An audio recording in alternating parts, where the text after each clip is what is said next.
What is up YouTube, Program Flop here. Welcome back to another video here on the channel. Today we're going to be going over all the information we got for Spider-Man 2 on Friday and at the PlayStation State of Play. Now I don't know about you guys, but after everything I've seen from this game so far, I am freaking hyped for this game. I'm a big fan of the other Spider-Man, Spider-Man 1 and Miles Morales, and I'm so freaking hyped about this game. I can't wait for it to come out. I haven't pre-ordered it yet. I'm probably going to wait until like the week of to go ahead and pre-order it, but I can't wait for this game to come out. It's going to be freaking amazing. Let me know down in the comment section below how hyped you are for Spider-Man 2. But if you guys do enjoy this video, I appreciate you guys. Drop a like, subscribe to the channel, and help me reach the goal of 1K. We're almost close to hitting the milestone of 900, and then the ultimate goal is to hit 1K by the end of the year. So if you guys do enjoy this video, drop a sub. I would appreciate it. Also, check out the description for a link to Discord if you guys do want to be part of the community, and a link to the socials if you guys do want to stay up to date when I go live or upload a video. And let's get right into the video. So I'm going to try and only stick to the new information that we got. I'm going to try and stay away from the information we already knew about. So I'm going to try to strictly talk about the new information. So to start it off, this isn't new. We already knew this, that the map is going to be much bigger than the first two games, Miles Morales and Spider-Man 1, which I was hoping that in the Miles Morales we would get an expansion out of the map, but yeah, they didn't. They kind of stick it to that main one from Spider-Man 2. So happy they're actually expanding the map. It's gonna be on the other side, kind of adding two big areas for what they're called, what like the names are, Boston and something else, I think. So yeah, I'm happy they're finally expanding the map. And there's also going to be a new way to go ahead and traverse around the map with that of the web wing. So they're adding a new, I would say, traversability in there with the web wings, so you don't have to just swing around all the time, which, being honest, I like. Sometimes, swinging gets, oh, I'm swinging. Wish, I can throw a little bit of mouse in there, and you can with the web wings. I think I saw somewhere that it's like you hit triangle to activate the web wing, so you can be swinging, and just hit triangle and automatically pulls them out, and you can go ahead and go flying, which I think is pretty cool. You can activate them, deactivate them. It's not like, oh, they only pop up at certain times, so you can use them whenever you want, which I think is pretty cool. And to be honest, I think doing this, bringing web wings, which obviously will bring more traversability into the game, but also could end up being faster for people that want to go ahead and speedrun this game, because there's a bunch of people that speedrun the first two games, Miles Morales and first Spider-Man. So adding the web wings like this could actually make it speedrunning go faster, because in the first game it's all about there was just swinging. It was just all about hitting those like tricks like launch glitch and everything like that. But with the web wings, could actually add something a little bit different with go ahead and actually doing the speed run for this game. Now next they added that while you're playing through the story, a bunch of side missions will come available, and that some of them will actually be represented by visual cues, like the one you see here, the mystery symbol in the sky, which at first, when me and Kingo first saw that, I thought it was something Doctor Strange related, but after Friday, new information came out, people are actually saying that it's actually a Mysterio, and they did show what people think is Mysterio, and I think it was in the State of Play thing that they showed. And to be honest, I'm not sure how I feel about this. Like, I guess it depends his role in the game, if he's going to be like a small villain like side mission, or it's going to be leading into him being basically another big bad in this game. And if he's like another big bad, I'm not really down with it. Like, this game already has like a bunch of villains. You got Craven, and then most likely Venom later on. There's Martin Lee, he's gonna be in there. I don't know if he's gonna be like a bad guy, but he's also in there. That one girl cop who's like kind of like an anti-hero, and then there would be Mysterio if he's like another big bad. And like, to be honest, in my opinion, this doesn't need to be like the first game where there's just a bunch of other villains in this game. You're just cramming the game with a bunch of villains and kind of like overstacking the game and stuff. And like I said, I was talking to King Alpha, like, I'm not really down with that. Like, first game, it was all about 6 vs 6, so you got all those bunch of other villains.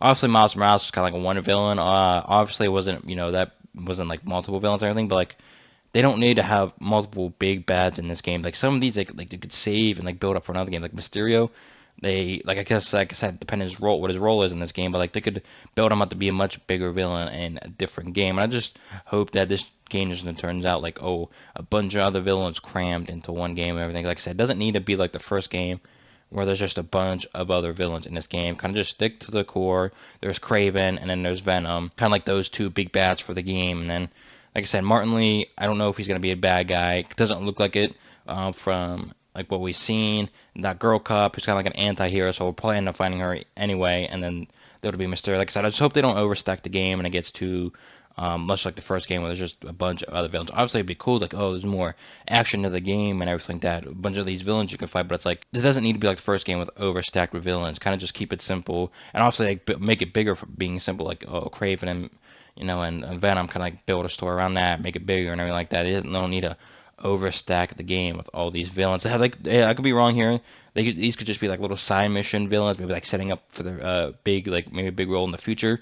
But I'm just kind of like getting my opinion out there that like they don't need to overstack this game with villains if all these other villains are going to be big bads with it, or there's going to be kind of like small villains. Like I said, if they have a small role and that kind of like small villains that we kind of like defeat during side missions, and maybe later they become something big, I'm fine with that. But if they add it to where they're also one of the big main villains, or kind of like adding with Craven and stuff, like I'm not how I feel about that. Like we don't need all these villains. Well, obviously we'll have to wait and see until the game comes out to kind of see how they use these characters. Like I said, small time villains with side missions I'm okay with, but if they're gonna be turning into big bad villains, kind of also in like the realm of a Craven and Venom and stuff, I'm not down with. They could like save those characters for another game and build up the story even bigger. But I guess we'll have to wait until the game comes out to actually see how that turns out. Now, another one of those visual cues is going to be an unfamiliar spider-bot pinging, which, from what I heard from a creator that got to play the game early, actually picked up one of these spider-bots playing as Peter, and Peter said something along the lines of, "How did this get here?" But he kind of had that tone, like he sounded like he knew what it was. And also, one of the missions that he played when he was playing early was something where Peter was helping Harry build a particle accelerator. So kind of what I'm seeing, they were kind of teasing something with the Spider-Verse.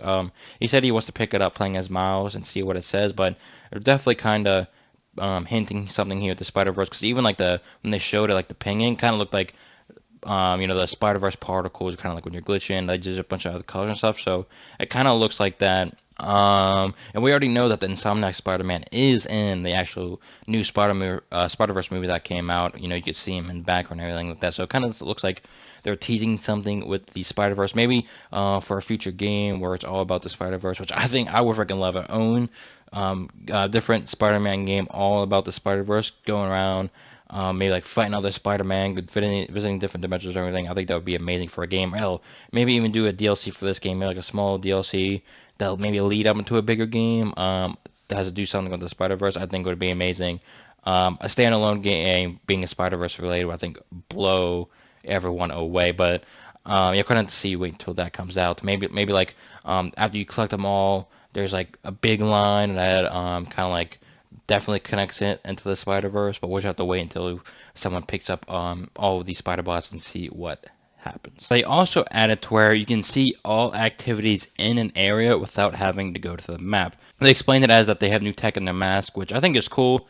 They're limiting how much you have to actually go to the map to find stuff.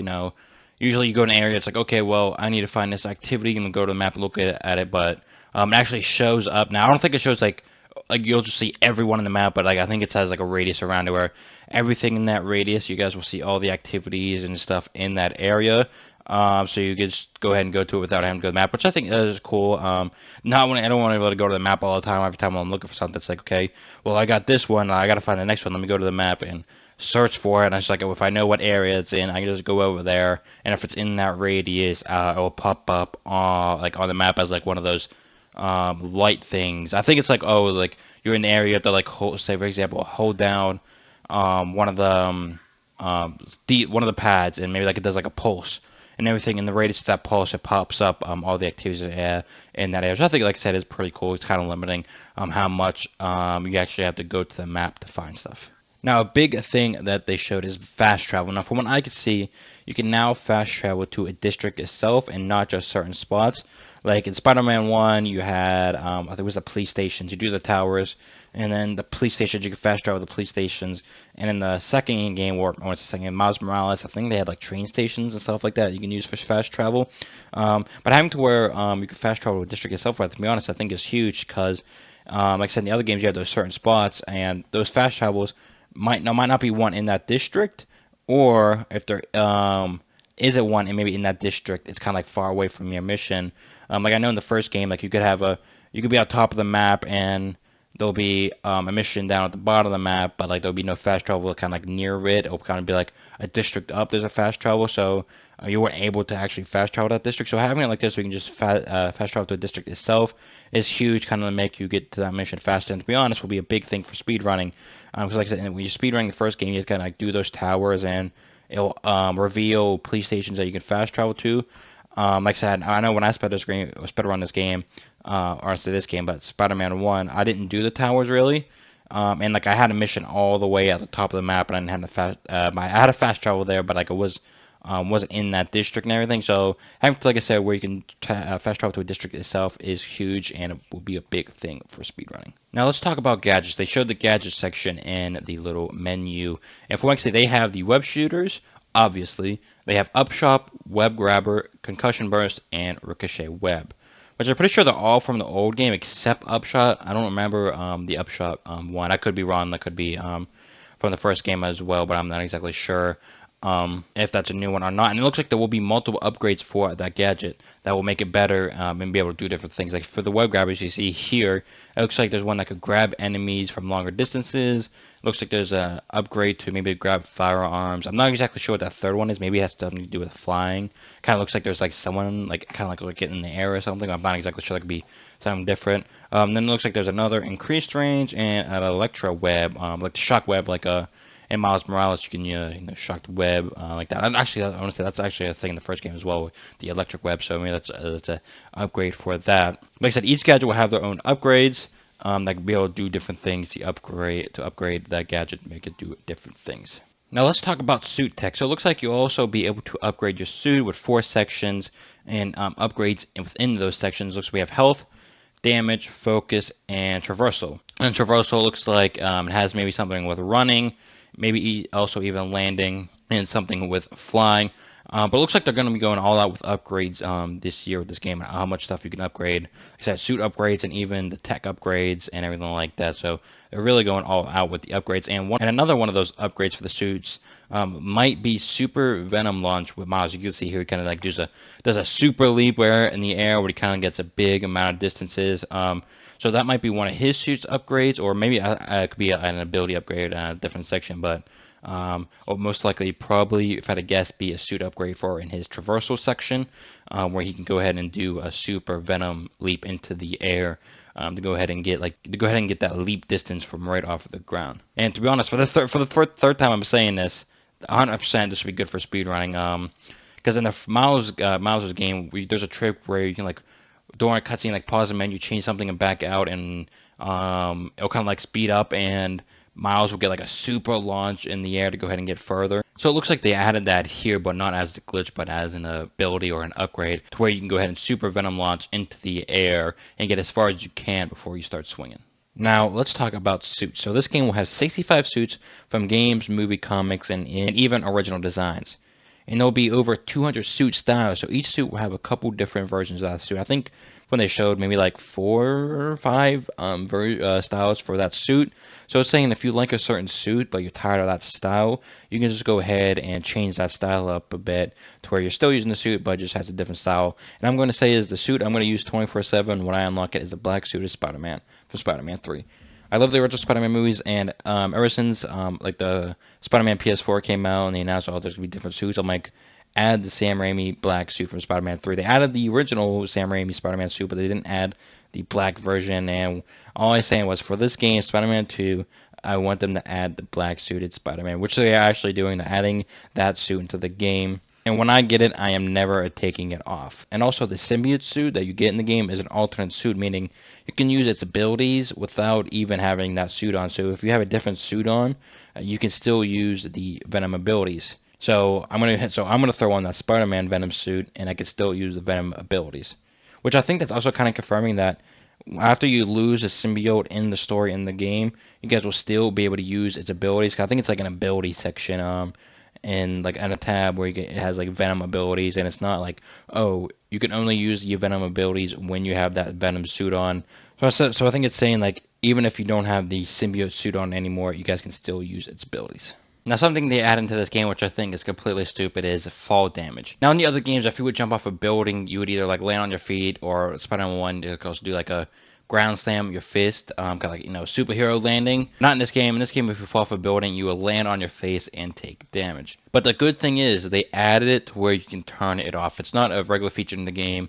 It's a feature they added where you can go ahead and turn it off or on, depending, you know, if you want it on or not. And thank God, to be honest, if there was just a normal feature and you couldn't turn it off, I would hate that so much. Sometimes I just like going in the air and just falling onto the ground for some reason. And if I would just take fall damage every single time I did that, that would just be so annoying. So thank God they added an off switch to it. I heard people bringing up, complaining about that. Oh, they added fall damage to the game, ruined the game, the game's an L. But the one thing that they're not bringing up is you can literally turn it off. You don't have to have it on if you don't want it on.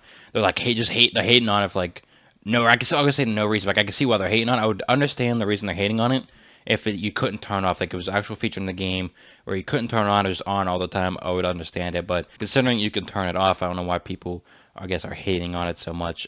We can literally just turn it off. Now, to the last thing here, let's talk about boss fights. It looks like boss fights will now have health bars, which I like because you can actually tell how close you are to defeating the boss, which in other games you kind of couldn't tell. You'd just be fighting for a while and without even knowing if you guys were close to beating that boss or not.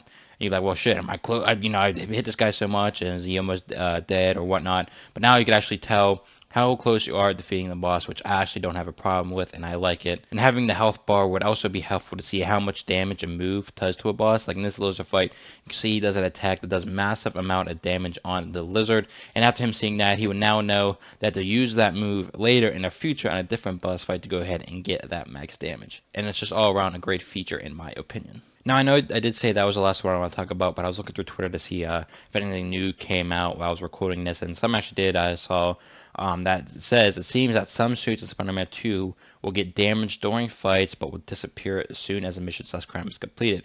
So it's basically saying you could see how much you got your ass beat in that mission. I'm going to throw a photo here on screen that they posted with that part of the eye's gone, and he's got like a rip in the suit and everything like that. So that's actually pretty cool attention to detail to where, you know, in the other games, you know, you'd get beat up, you know, all this stuff will happen, but, you know, you won't get damaged. You still have a perfect suit. So it's basically adding that little bit of detail in there saying, oh, and now when, you know, you get hit, you get damaged, it's going to do some stuff to the suit, which I think is pretty cool to add to make sure to see visually on the suit. But there you go, guys. That's all the new stuff that I could find regarding to the new stuff here that they showed on Spider-Man 2. I might have missed a few things, but I feel like I got the basics, everything that is new. If there's anything I did miss, just let me know down in the comment section below. But I kind of looked back at everything on the PlayStation State of Play and kind of flipped through Twitter to see the stuff that the creators posted. It looks like I got everything. Maybe might have missed a few minor stuff, but I feel like everything big I did get. So if you guys did enjoy this video, I appreciate you guys smash that like button. Subscribe to the channel if you guys are new and do enjoy. Hit that bell to get notified every time I upload a video here on the channel. Also, check out the description to a link to Discord if you guys do want to be part of the community. And a link to the social if you guys do want to stay up to date again to when I go live or upload a video. Appreciate everyone dropping a sub. We're almost at 900 subs, so I appreciate it. Because if you guys do enjoy it, drop a sub. Help me get that milestone 900. And then we'll be 100 away from hitting the massive goal that we want to, is 1K by the end of the year. So like I said, if you guys do enjoy, I appreciate you guys drop a sub. And until next time, I will see you all later. Peace out. And you know I gotta flex my fucking chain. I don't give a shit, little bitch. Yeah, I gotta do this shit. Always in the zone, even when I'm not alone. Let me pull up to your home. I don't need them digits. Man, I know my luck, especially on my limits. Tell me why you gotta be so curious. Rolling with my